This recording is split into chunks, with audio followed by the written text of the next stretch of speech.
lender Celsius, the latest name in the space, filing for bankruptcy protection after pausing withdrawals from users for over a month, citing, quote, extreme market conditions. Kate Rooney joins us with more on what this means for the industry and who could be next. Kate, it doesn't look like those people are going to have an easy time getting their money back. Yeah, and it could take years, up to a decade, I'm told. And Dee, the crypto industry is watching these bankruptcy proceedings very closely. There also might be some new precedents set for future cases. Voyager, Three Arrows Capital, and now Celsius are the ones to watch. Three Arrows Capital, once a $10 billion hedge fund, is a bigger deal for institutional investors. It may reveal even more counterparties as this case plays out in the British Virgin Islands. Investigators in Singapore are also now getting involved. Then you've got Voyager and Celsius. These were the ones collecting retail deposits. The big thing to watch here, how these companies will treat customer crypto. They aren't technically deposits, though. Legal experts tell me that customer crypto is likely to be treated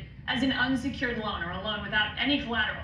In a bankruptcy court, customers that were drawn in by that 17% yield may now be entitled to nothing. There's also questions over if and how these companies can now restructure and run that same business when trust from customers has completely eroded. This could also have implications for the exchanges. Customers are now acutely aware of where they're storing their crypto. Exchanges are already dealing with record outflows. Back to you guys. Kate, I just wonder how many more feet there are out there, perhaps with shoes to drop. There are names like Gemini, Crypto.com, etc. How many of these companies are taking on crypto deposits, perhaps lending those out, and if we do get a difficult economy, could end up in a similar position to the institutions we've seen having these issues so far? That is the big question going forward, and folks I've been talking to in the industry say that's why Three Arrows and any of these bankruptcy proceedings will be so important, because you will get that list of counterparties. You'll see the exposures on paper versus the ones we know about right now. I'm told by sources familiar with this that we really have not seen the end of this. There are other counterparties out there.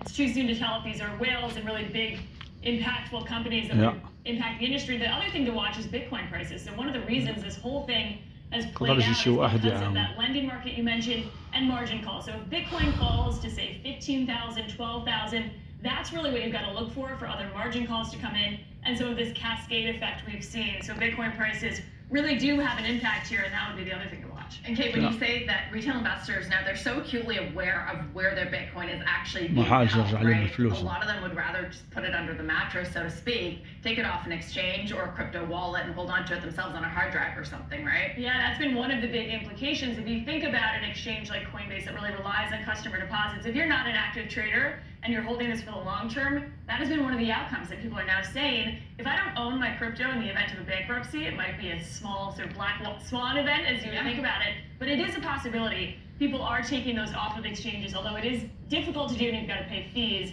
if you sell out. So there's a little bit of friction there, but it's one of the things we're hearing is that people are now not trusting the exchanges and want to move their crypto elsewhere, cold storage, they call it. Why you're seeing those outflows. Kate Rooney, thanks so much. Thanks, Steve.